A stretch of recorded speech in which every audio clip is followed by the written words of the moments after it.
দর্শক, ঢাকা দক্ষিণ সিটির কোরবানির বর্জ্য ব্যবস্থাপনার খবর জানাতে যুক্ত হচ্ছেন রাকিব হোসেন এবং ঢাকা উত্তর সিটির কোরবানির বর্জ্য ব্যবস্থাপনার খবর জানাতে মোহাম্মদপুর থেকে যুক্ত হচ্ছেন সহকর্মী মাহবুবুর রহমান। শুরুতেই চলে যেতে চাই রাকিবের কাছে। রাকিব, বর্জ্য ব্যবস্থাপনা সুষ্ঠু প্রক্রিয়ায় সম্পন্ন হচ্ছে কিনা, কি পরিস্থিতি দেখছেন আমাদেরকে জানাবেন।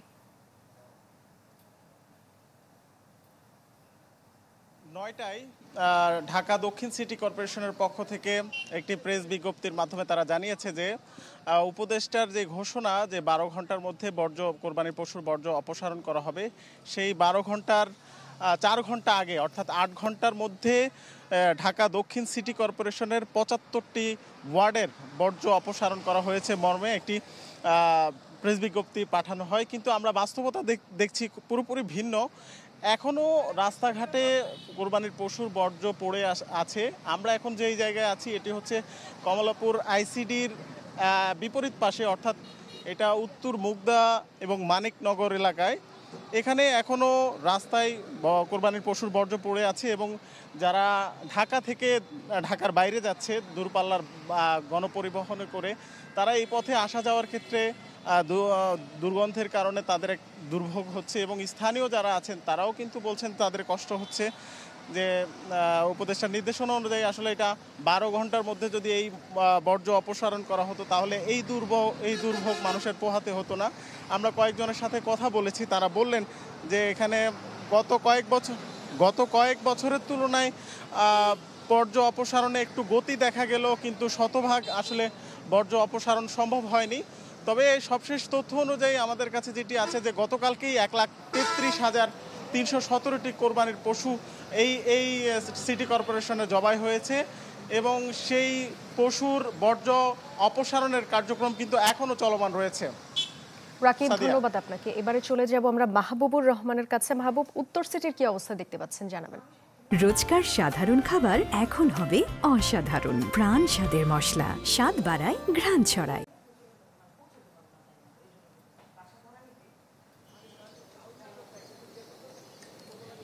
সাদিয়া, ঢাকা উত্তর সিটি কর্পোরেশনের বিভিন্ন জায়গায় আমরা ঘুরে যেটি দেখেছি যে কুরবানির যে বর্জ্য সেটি প্রায় অপসারণ শেষের দিকে। কালকে যেহেতু উপদেষ্টা এবং যিনি প্রশাসক রয়েছেন তিনি এই বর্জ্য অপসারণের ব্যাপারে বলেছিলেন যে ১২ ঘন্টার মধ্যে এবার ঈদুল আজহার যে পশু কুরবানি সেই কুরবানির বর্জ্য অপসারণ করা হবে।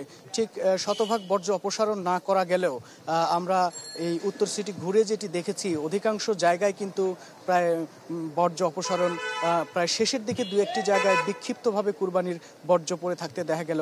আমরা কিছুক্ষণ আগেও দেখেছি এখানে সিটি কর্পোরেশনের পরিচ্ছন্নতা কর্মীরা এসেছেন এবং এখান থেকে কুরবানির বর্জ্য নিয়ে গেছেন এবং কিছু কিছু জায়গায় সেখান থেকে আসলে গতকালকেই কুরবানির বর্জ্য অপসারণ করা হয়েছে বর্জ্য ব্যবস্থাপনার অংশ হিসেবে এবং সেখানে কিন্তু ব্লিচিং পাউডার ছিটিয়ে দেওয়া হয়েছে।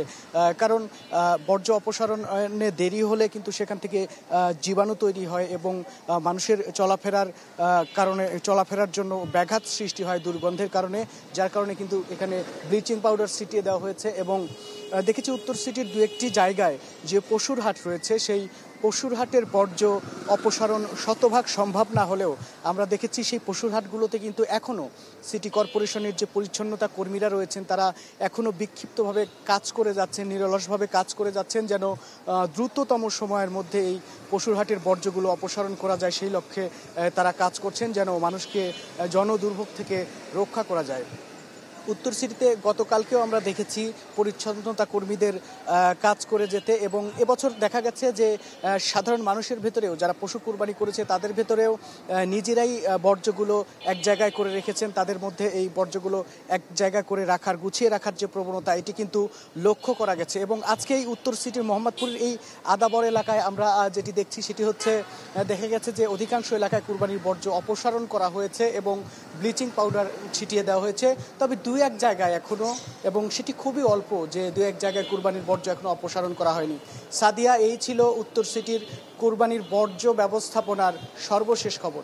মাহবুব, ধন্যবাদ আপনাকে। কোরবানির বর্জ্য ব্যবস্থাপনার খবর জানাচ্ছিলেন আমাদের সহকর্মীরা।